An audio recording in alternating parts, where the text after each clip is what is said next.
Digested wheat gluten inhibits binding between leptin and its receptor. Group members: Ayuknecha Abotabo, Christine Koo, Tyler Johnson, Denite Tekelmariam. Introduction and background.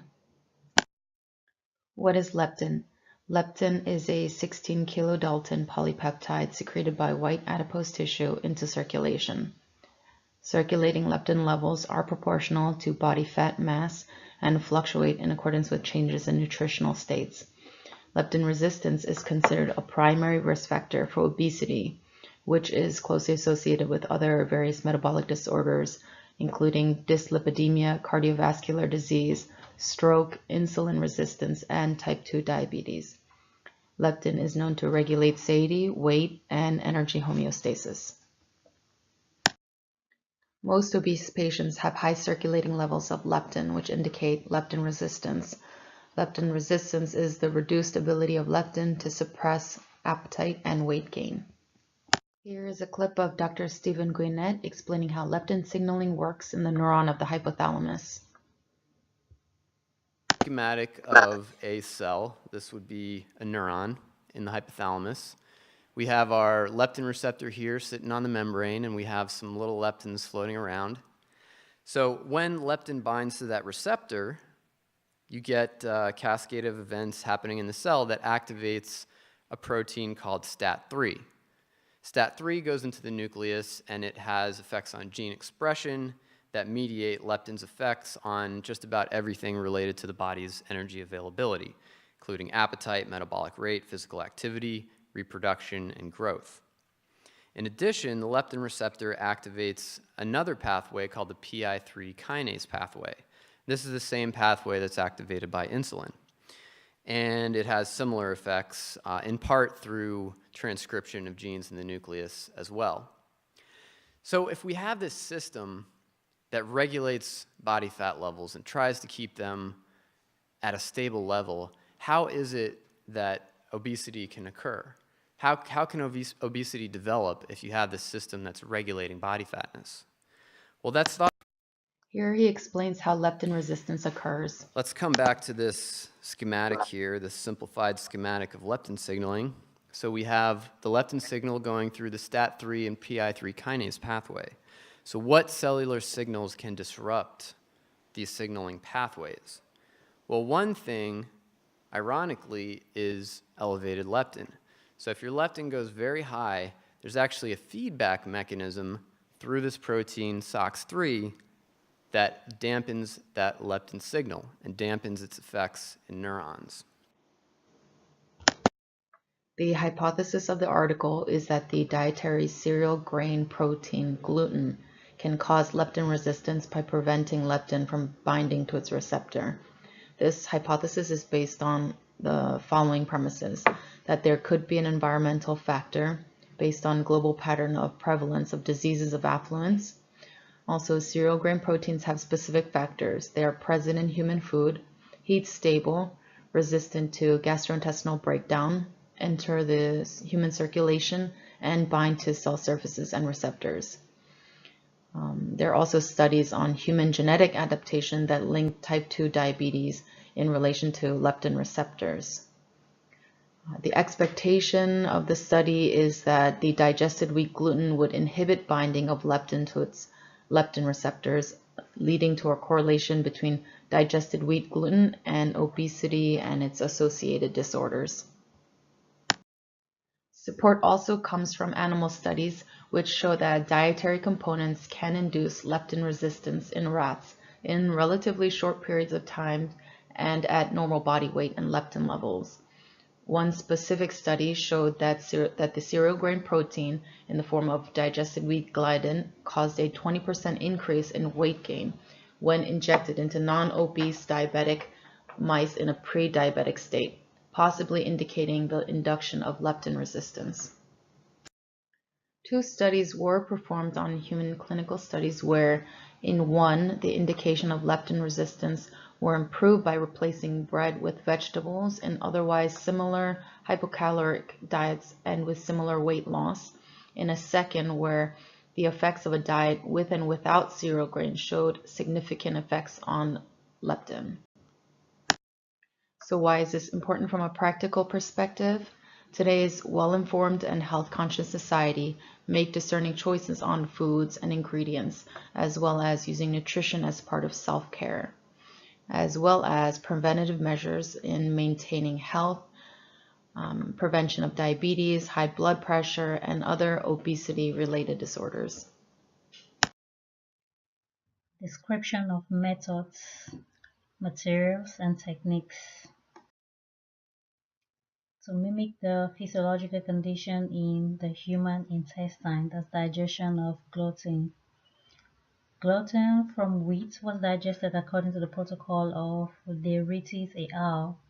Under publication Toxicity of Wheat Flour Proteins and Protein-Derived Peptides in vitro developing intestines from rat fetus, with slight modifications.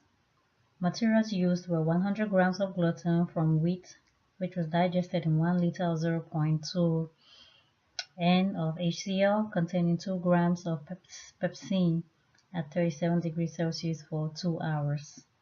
The pH was adjusted to 1.8 using HCl or sodium hydroxide as necessary, then to 8.0 with 2 sodium hydroxide, 2 molars of sodium hydroxide.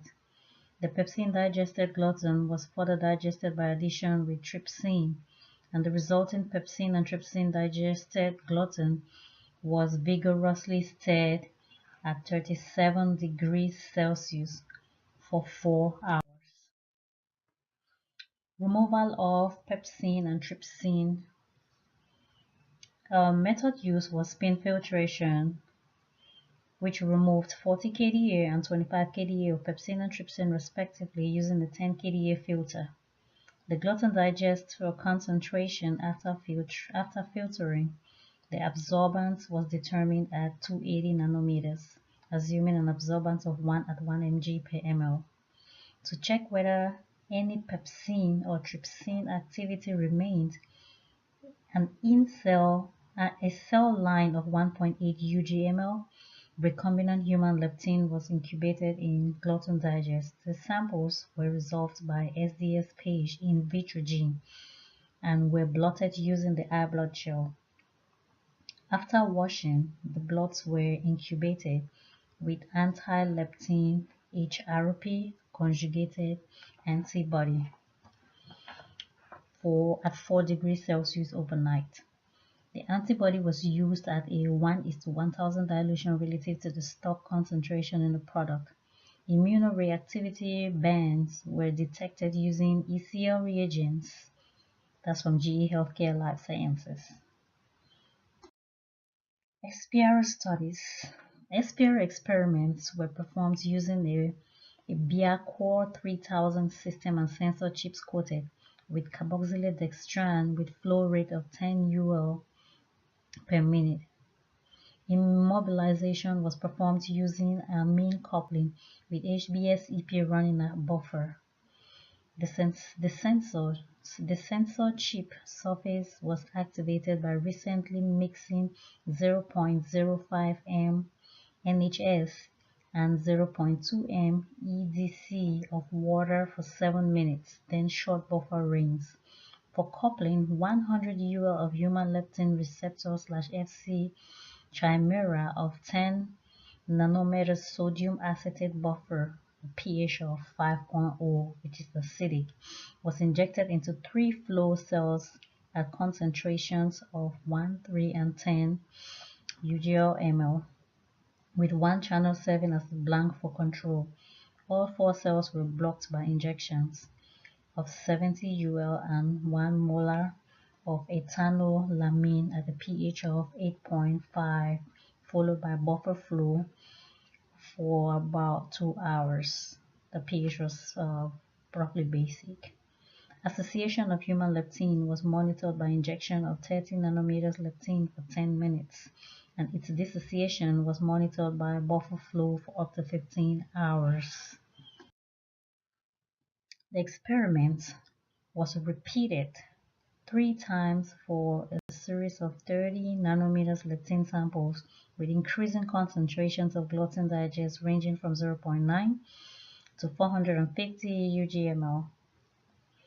In these experiments, the association of leptin was monitored for 10 minutes and dissociation for 5 minutes, making a total of 15 minutes. Dissociation was followed by regeneration by injection of 25 nanometers glycine/ACL at a pH of about 2.5, which is very acidic, for 7 minutes. The value obtained for K-off was then used to determine was used during fitting of the association phase data to obtain an estimate of K-on with the following equation.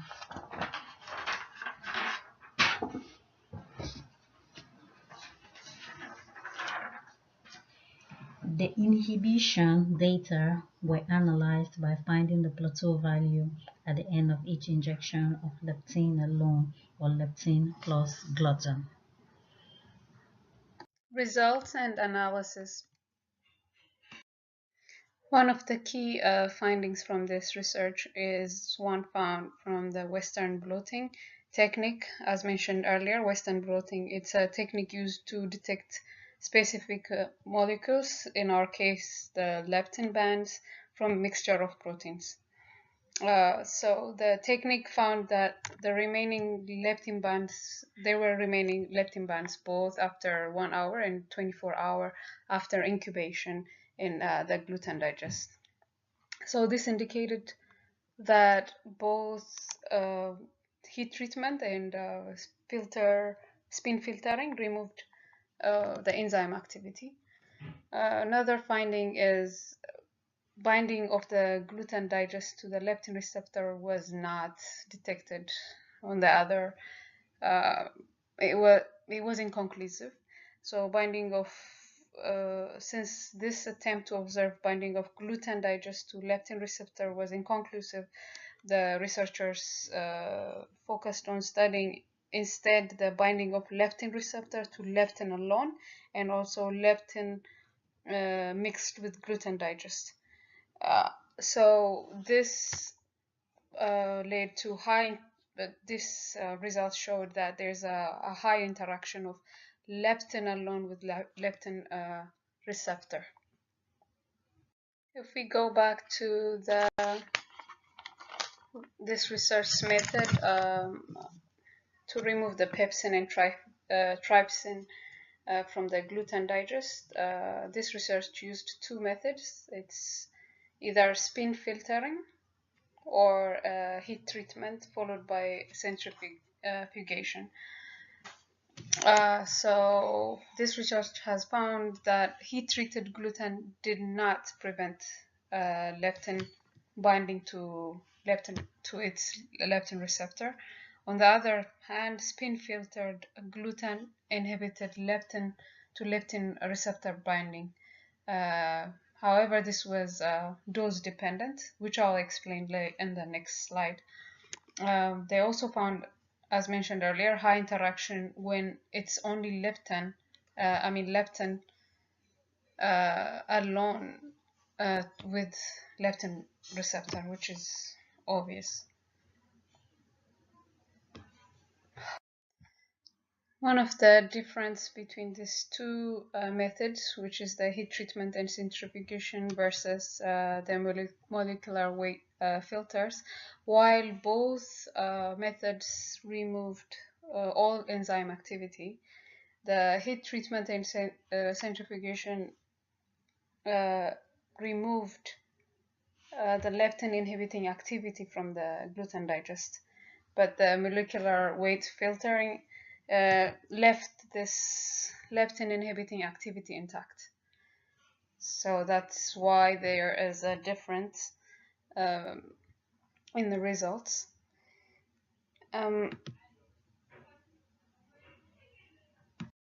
These three different figures, it's an SPR analysis of binding of leptin to the leptin receptor and its inhibition by the gluten digest. So on figure A, the sensorgram recording during the injection of 30 nanometer with leptin alone is indicated by the black curve, and as we go down, the leptin to leptin receptor binding is with different concentration of gluten is shown in different colors, which is blue, green, red, and the yellow. So as we go down, there is an increase in gluten digest. This the figure A also shows an association curve.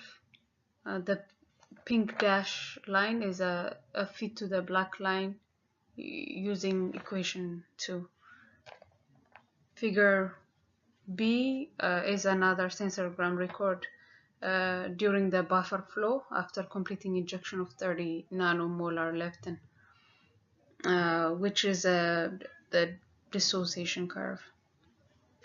Figure C is a plot of relative intensity at the final leptin binding plateau during injection of 30 nanomolar leptin versus a gluten digest concentration. So as the gluten digest concentration increases, the relative leptin binding looks like it's decreasing.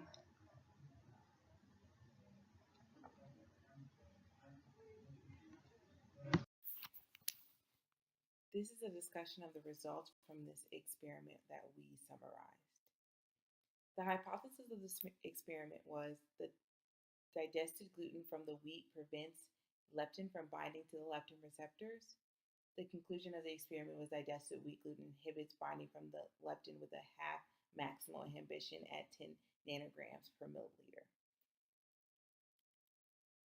The researchers did not know exactly how the leptin was inhibiting binding, but they ultimately decided it happened in one of 4 ways, or maybe a mixture of both, or multiple ways. The 4 potential ways include digested wheat binding to the leptin receptors.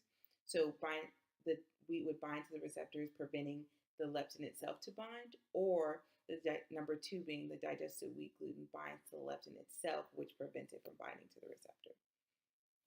Number 3, the gluten caused a conformational change in the leptin receptor. And number 4, the gluten caused a conformational change in the leptin itself. Number 3 and 4 would cause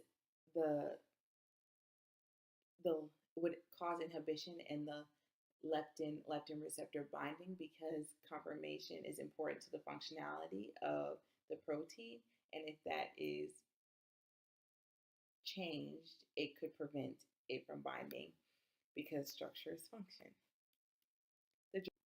There were drawbacks to the methods of this experiment. They were unable to determine how the gluten was limiting binding. They could not, so there were 4 potential ways, and they could not narrow it down to one or even multiple. They just thought this is how it could potentially be happening. They tried to detect whether the gluten was binding to the leptin receptors, because that's originally how they thought it was inhibiting the rebinders, but they found that there was too low signal to noise ratio, so the results were inconclusive.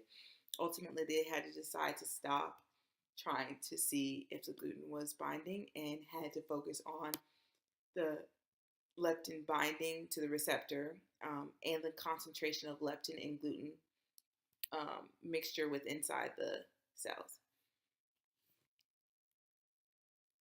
Our opinions on the research paper: we ultimately liked the research paper because it was one of the more easy, one of the papers that we could actually understand. There was a lot of layman's terms, and it had a real world application that a lot of the papers didn't seem to have or didn't reference.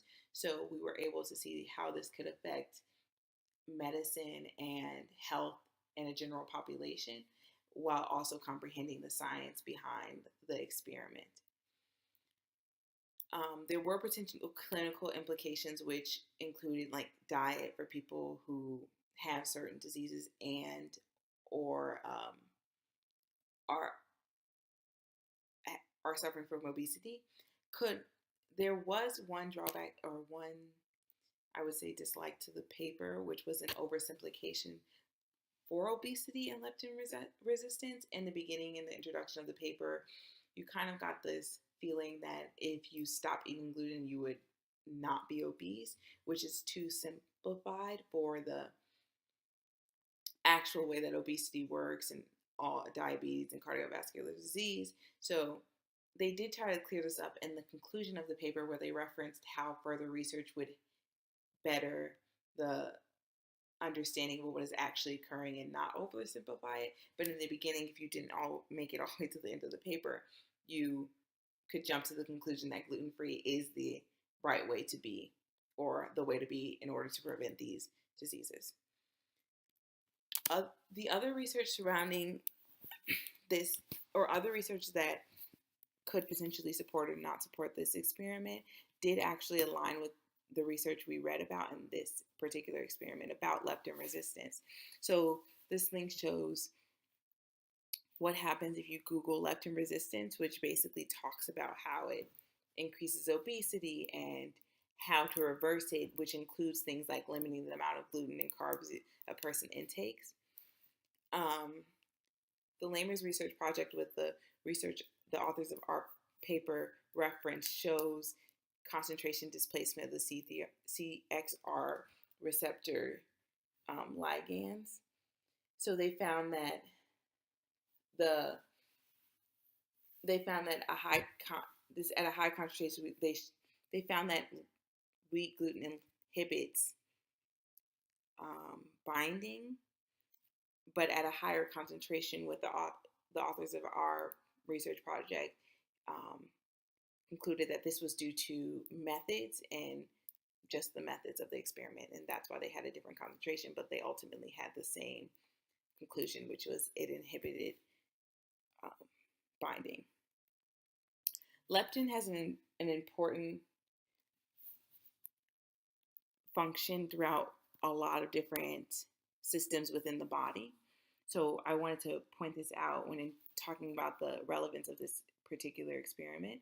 They have importance within the brain, which is already really important, and does hormone regulation, food intake, energy expenditures within bone and cartilage, and then the immune system, other targets such as the kidney, bowel, pancreas, white adipose tissue, reproduction, and vascular function. Those are a lot of different things that the leptin is important for, which is shown in this diagram. So the findings had a really good, or a lot of relevance. So it adds to the current understanding of obesity and related diseases such as diabetes and cardiovascular disease. And it also can lead to potential changes in advocating for potential changes in the average American diet. As we see these diseases increase throughout society, we would also want there could be potential clinical interventions, such as telling patients to limit the amount of gluten they take in order to lose weight and to decrease the likelihood of these diseases. We see that it was shown that there was a causal linear relationship between body mass and leptin levels. So if they find a cause, if they find that leptin is causing a body mass increase, or leptin resistance is causing a body mass increase, then they might want to tell patients not to, or to limit the amount of gluten they're eating. Maybe not go gluten-free, but to limit it. So future research. So in order to really use this research, there needs to be other research to expand on this. So one of that includes expanding on to study some different proteins and other forms of wheat cereals. So how they affect leptin resistance, and then research should be done on the effect of other dietary proteins and how gluten is inhibiting the binding. So to know how potentially to stop it, and to just have a better understanding of what's happening, and to know exactly what is causing this resistance that could that is a primary factor in obesity. Thank you.